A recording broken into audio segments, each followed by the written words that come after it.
Good afternoon. Ano ko guys. Tinitingnan ko yung mga school uniform. Para sa Monday.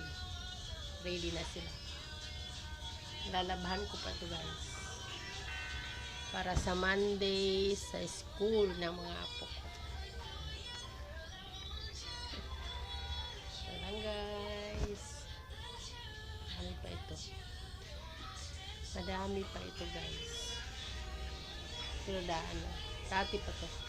Nung last year pa ito yung ginagamit nila. Pero okay pa. Pwede pang gamitin ngayon. Okay pa guys, diba? Ayos pa para next.